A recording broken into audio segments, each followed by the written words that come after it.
মৰমৰ ছাত্ৰ-ছাত্ৰীসকল ইতিমধ্যে তোমাক মই কোৱেশ্যন এটা দিছোঁ যে কেনেল ৰে বুলিলে কি বুজা বা কাক বোলে আজি আমি ইয়াৰ বিষয়ে বিশদভাৱে আলোচনা কৰিম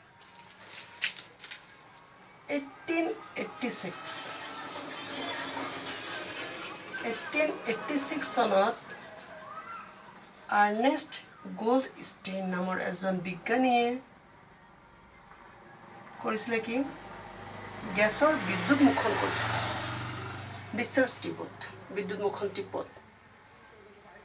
এইটো হল এনড ইয়াক বেটাৰীৰ পজিটিভ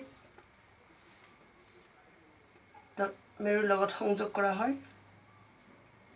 ধৰি লোৱা আৰু ইয়া নেগেটিভ মেৰুৰ লগত ইয়াক কেথড বুলি কোৱা হ'ব ইয়াক এনড বুলি কোৱা হ'ব এইটো হল আমাৰ এনড এইটো হল কেথড যেতিয়া গেছক ইয়াৰ ভিতৰত গেছ ৰখা হৈছে খুব নিম্ন চাপত গেছ ৰখা হৈছে আৰু ইয়াত উচ্চ বিদ্যুৎ বিভৱ সম্পন্ন বিদ্যুৎ ইয়াত সংযোগ কৰা হৈছে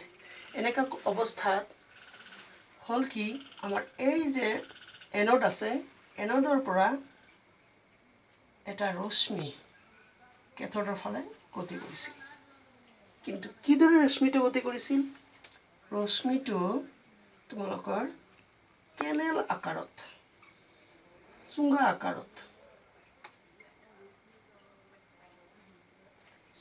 আকাৰত ৰশ্মিটো এই এনডৰ পৰা কেথডলৈ গতি কৰিছিল তেখেতে সেইটো সময়ত ইয়াৰ সবিশেষ জানিব পৰা নাছিল সেইকাৰণে তেখেতে নাম দিছিল কেনেল ৰে আচ্ছা এই কেনেল ৰে যেহেতু কেথডৰ ফালে গতি কৰে এনডৰ পৰা কেথডৰ ফালে গতি কৰে সেইকাৰণে ইয়াক কিছুমানে কেথড ৰে বুলিও কৈছিল কেথড ৰশ্মি তেনেহ'লে কেনেল ৰে আৰু কেথড ৰে বা কেনেল ৰশ্মি আৰু কেথড ৰশ্মি দুটা একে কথা ফাইন তেনেহ'লে কেথড ৰশ্মি তোমালোকে পৰীক্ষাত কেনেকৈ লিখিবা বা কেনেল ৰশ্মি পৰীক্ষাত কেনেকৈ লিখিবা যে 1886 in 1886 চনত আৰ্নেষ্ট গোল্ডষ্টেইনে গেছৰ বিদ্যুৎ মুখন কৰোঁতে এনডৰ পৰা কেথডলৈ এটা ৰশ্মি গতি কৰা তেখেতে দেখা পাইছিল সেই ৰশ্মিটোক তেখেতে কেনেল ৰশ্মি বুলি নাম দিছিল সেই এক্সপেৰিমেণ্টৰ আঁত ধৰি মানুহে গম পালে যে এটমৰ ভিতৰত পৰমাণু এটাৰ ভিতৰত নিশ্চয় কিছুমান ধনাত্মক আধানযুক্ত কণা থাকিব লাগিব উপপাৰমাণৱিক কণা যাক কোৱা হয় উপপাৰমাণৱিক কণা থাকিব লাগিব যাৰ কাৰণে গেছত যেতিয়া বিদ্যুৎ মুখন কৰা হয় তেতিয়া এই কেথড ৰেৰ সৃষ্টি হয় তেনেহ'লে আমি গম পালোঁ যে আমাৰ এটমৰ ভিতৰত পৰমাণুৰ ভিতৰত নিশ্চয় ধনাত্মক আধানযুক্ত কিবা এটা কণা থাকিব আচ্ছা সেই ধনাত্মক আধানযুক্ত কণাটোক শেষত নাম দিয়া হ'ল প্ৰটন কি নাম দিয়া হ'ল প্ৰটন আৰু প্ৰটনক পিৰে সূচিত কৰা হ'ল পি প্লাছ যেহেতু ই ধনাত্মক আধানযুক্ত সেইকাৰণে ইয়াক পি প্লাছেৰে সূচিত কৰা হ'ল তাৰ পিছৰ বিজ্ঞানীসকলে এটা অনুমান কৰিছে যে এই প্ৰটনৰ ভৰ ইলেক্ট্ৰন তোমালোকতো ইতিমধ্যে কৈছোঁ এনেকৈ বিদ্যুৎ মুখন কৰিয়ে জোচেফ জন থমছনে 1900 চনত কি আৱিষ্কাৰ কৰিছিল ইলেক্ট্ৰন হয়নে ইলেক্ট্ৰন তেখেতে গম পাইছিল যে ইলেক্ট্ৰনক ইৰে সূচিত কৰা হয় আৰু ই ঋণাত্মক আধানযুক্ত তেনেহ'লে আমি কি গম পালোঁ যে পৰমাণু এটাৰ ভিতৰত প্ৰটনো থাকিব আৰু ইলেক্ট্ৰনো থাকে প্ৰটন অৰ্থাৎ ধনাত্মক আধানযুক্ত উপপাৰমাণৱিক কণা আৰু ইলেক্ট্ৰন ঋণাত্মক আধানযুক্ত উপপাৰমাণৱিক কণা আচ্ছা গতিকে ইয়াৰ আধান -1 বুলি ধৰি লোৱা হৈছে এটা ধৰি লোৱা হৈছে কিন্তু দেই আৰু প্ৰটনৰ আধান +1 বুলি ধৰি লোৱা হৈছে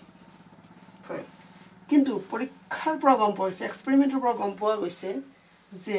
প্ৰটন এটাৰ ভৰ ইলেক্ট্ৰনৰ ভৰতকৈ 1838 টাইমছ গ্ৰেটাৰ তাৰ মানে কি প্ৰটন এটাৰ ভৰ ইলেক্ট্ৰনৰ ভৰতকৈ প্ৰায় তোমালোকৰ কিতাপত আছে প্ৰায় 2000 গুণ বেছি তেনেহ'লে আমি গম পালোঁ যে আমাৰ প্ৰটনৰ ভৰ ইলেক্ট্ৰনৰ ভৰতকৈ যথেষ্ট বেছি আচ্ছা তেনেহ'লে তোমালোকে গম পালা যে আমাৰ পৰমাণু এটাৰ ভিতৰতো তেনেহ'লে কিছুমান উপপাৰমাণৱিক পদাৰ্থ থাকে যিটো উপপাৰমাণৱিক পদাৰ্থ ধনাত্মক আধানযুক্ত তাক আমি প্ৰটন বুলি কওঁ ইয়াক পি আখৰেৰে সূচিত কৰোঁ পি প্লাছ আখৰেৰে আৰু ঋণাত্মক আধানযুক্ত যিটো কণা আছে তাক আমি ইলেক্ট্ৰন বুলি কওঁ যাক আমি ই মাইনাছেৰে সূচিত কৰোঁ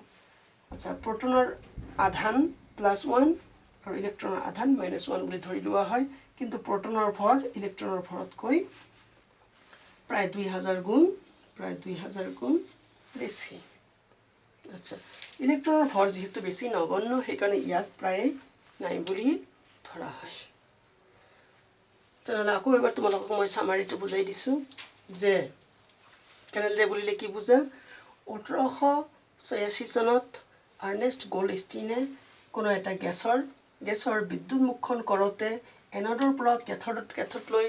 এটা কেনেল চুঙা আকাৰত এটা ৰশ্মি যোৱা তেখেতে দেখা পাইছিল সেইকাৰণে সেই ৰশ্মিটোৰ নাম দিছিল তেখেতে কেনেল ৰে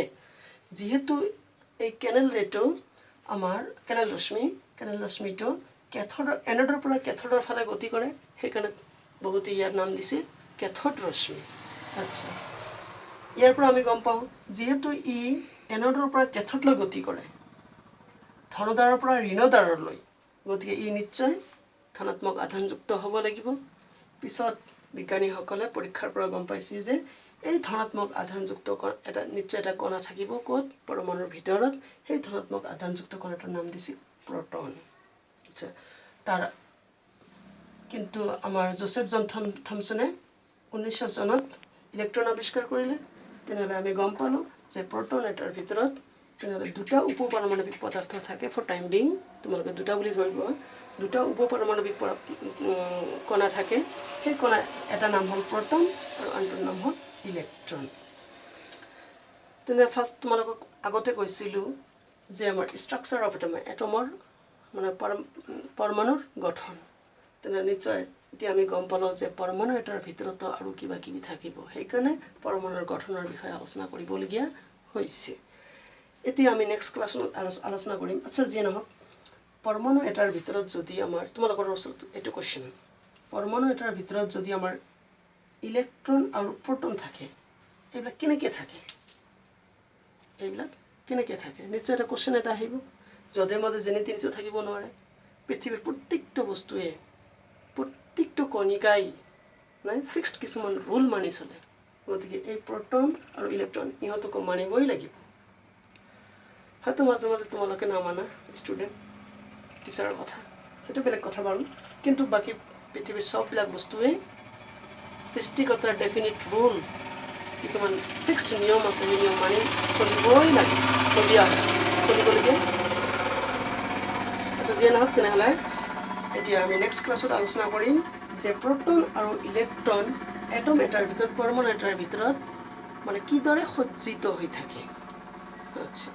ইলেক্ট্ৰন মাইক্ৰস্কোপ তেতিয়া আৱিষ্কাৰ হোৱা নাই তেনেহ'লে বিজ্ঞানীসকলে কেনেকৈ গম পাইছে যে ইয়াৰ ভিতৰত কেনেকৈ থাকিব আমি সেই বিষয়ে অহাকালি আলোচনা কৰিম থেংক ইউ